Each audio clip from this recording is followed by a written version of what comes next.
Знакомство с азиатками на улице. На азиатских улицах ищем свою азиатку. Наши пока еще незнакомые азиатки. В нашем сообществе в телеге регулярно всплывает вопрос про знакомство с женщинами из Азии на улицах. Не поверите, Азии. И, кстати, у нас есть сообщество, хоть и небольшое, и мы там общаемся. Не раз говорил, я весьма скептически отношусь к знакомствам на улице. Плавали, знаем. Но вот приглянулась тебе какая-то девчонка, и ты подходишь к ней с целью предложить пообщаться. Ты не знаешь о ней ничего. Непроницаемый туман войны на тему ее социального статуса, характера, образования, здоровья, наличия детей, вредных привычек. А хочет ли она пообщаться хоть с кем-то? Вообще подходит ли она хоть для каких-то отношений или токсичная, как персонаж игры Fallout? Ну вот симпатичная, значит надо знакомиться. А далее, как обычно, потом разберемся. Олень детектив. Хорошенькая. А потом мы удивляемся, что нам попадаются плохие женщины. Так может не на улицах надо искать? Или нет, это другое, и оно не так работает? Серпень. Что серпень? Ну, перепончатокрылый серпень.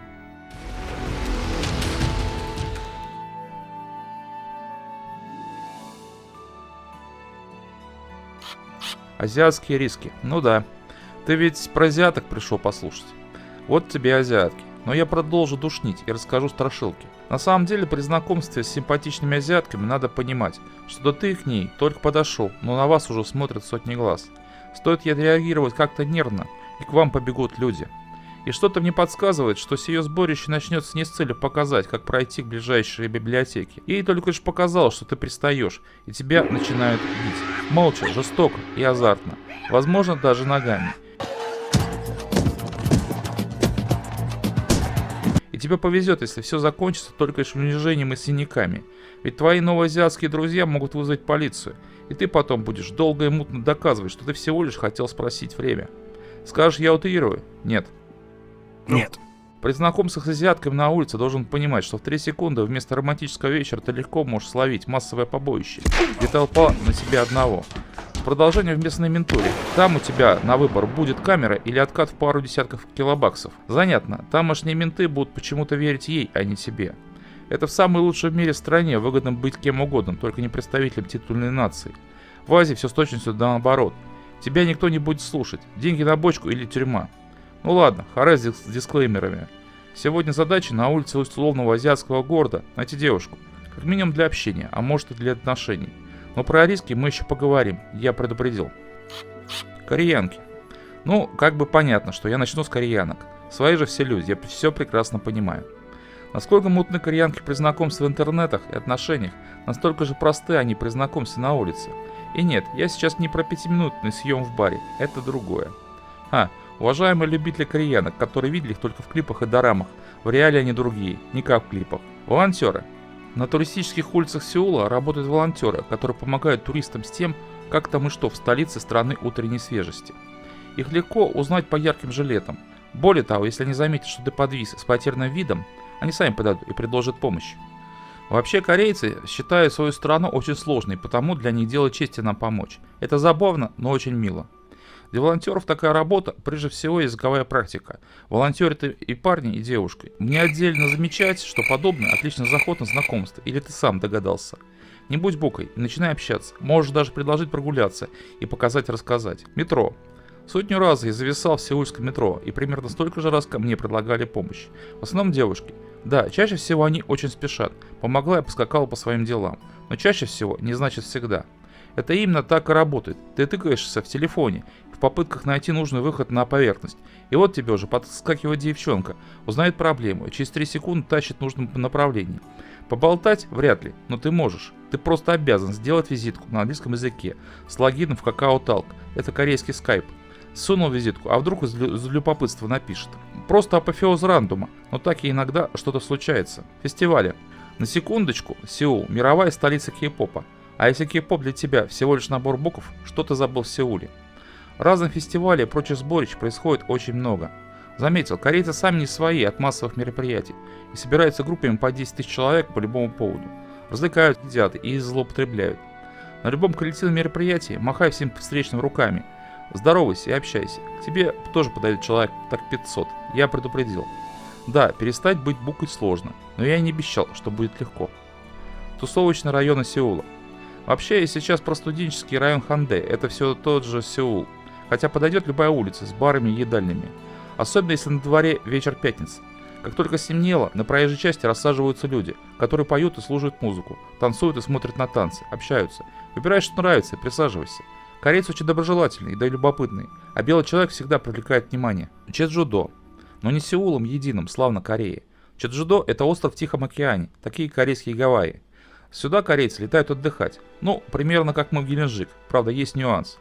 На корейском острове бурлит клубная жизнь, а 95% приехали развлекаться.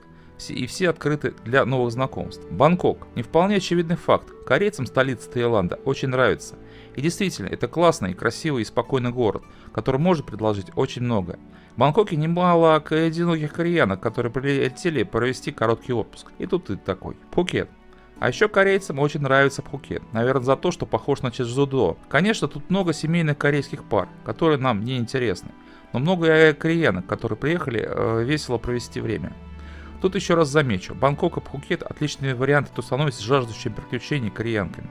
Они прилетают за новыми впечатлениями и не боятся условностей своего общества. Мои кореянки. Вообще знакомство с волшебными и неприступными кореянками происходит до забавного просто. Потому расскажу-ка я свои истории.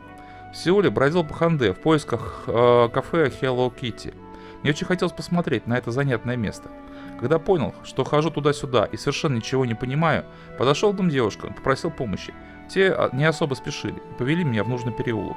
Ну, я предложил посетить кафе и пообщаться. Мы мило провели время. Сразу, цель моя была только в общении. Там же на Ханде захаживал в одно кафе с целью пожарить мясо, за такие поймут. Там работала симпатичная официантка, с которой я и познакомился. С ней потом почти год общался. Занятная девочка, получала второе высшее по социологии, занималась брейк-дансом, ставила танцы для бум, еще и в кафе подрабатывал. Вот такая обычная кореянка. Тут слышу упреки, что ты нас отговариваешь от знакомства с кореянками. Ну и уже рассказывал историю знакомств с кореянкой в Бангкоке. Я всего лишь придержал для нее дверь при входе в торговый центр. И в итоге мы вместе провели 3 дня. Воспоминания, которые греют мне сердце. Китаянки. Про знакомство с китаянками в Китае писать смешно и странно, вещь себе, и в принципе не представляю, как предложить хоть какую-то модель поведения. А вот в Сеуле неожиданно, да, очень много китаянок, которые ты легко узнаешь по традиционным корейским нарядам ханбок. Вообще в Азии тема ношения традиционных нарядов по разным случаям крайне популярна. Молодежь по разным поводам просто так одевается в традиционные стили своего народа. А когда азиаты путешествуют по Азии, они обязательно примеряют местные одежды, которые в том же Сеуле предлагаются в аренду на каждом шагу. Китаянок легко отличить, по сравнению с кореянками они заметно более рослые. Как подкатить? Подходишь твоим девушкам, сообщаешь, что они классные. Поверь, твои восторги будут искренними. Просишь разрешения сфотографироваться с ними, хотя иногда таких желающих очередь. Ну и начни уже общаться. «Привет, как дела? Ты откуда?» Пару слов на языке страната знают все азиатки. В самом же Китае при знакомстве на улице крайне вероятно вляпаться. Ведь проще и безопаснее подходить в районах с кипящей ночной жизнью. В подобных местах очень часто китаянки знакомятся с туристами и ведут их в кафе, где раскручивают на заказ еды и выпивку по тройному ценнику. Заказал кальян, сырную тарелку и пару пива и потратил бюджет Анголы. Это явно не те знакомства, которых ты ищешь. Вьетнамки. Если говорить про обычных вьетнамских девушек, они будут знакомиться с тобой сами. Тебе достаточно не быть буквой. Вот реально, ты зашел в кафе или магазин, и ты почувствуешь их внимание. Познакомиться можно просто предлагать, да просто в лоб проси ее телефон. Так все устроено. Конечно, с девушками из высшего общества все намного сложнее. Хотя и те намного более доброжелательны. Чем? Ну ты понял. Знакомый был Ханой. Сразу скажу, он вообще ни разу не Казанова. Увидел 2 симпатичных подружек, они сидели на скамеечке.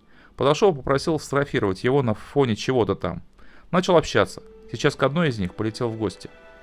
Но еще раз вспомню про осторожность. На памяти случай, когда в каком-то вьетнамском городе белый турист на скутере подрезал местного.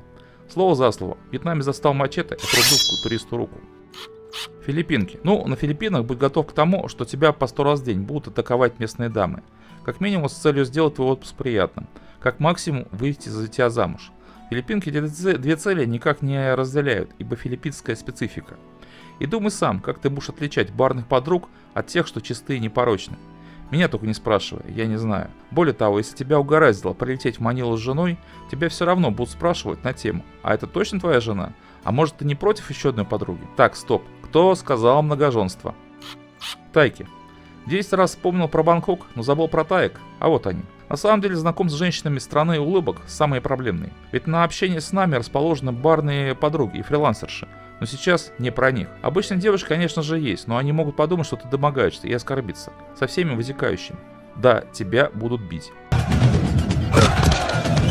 В Бангкоке, в людном торговом центре, возможны варианты, но в провинции лучше нет. В тайской глубинке никто не станет разбираться, просто начнут бить лишь за одну попытку заговорить. В Бангкоке же можно попытаться подойти к паре девушек и попросить показать, где станция метро, что-то может и получиться. Но еще раз, в данном контексте тайки потенциально крайне опасный вариант. Тайцы прекрасно знают, зачем мы в стране улыбок, и твоя попытка пообщаться с приличной тайкой может закончиться для тебя весьма печально. В Таиланде разрешено ношение короткоствольного оружия, потому таец вполне может разрядить в себя магазин Глока.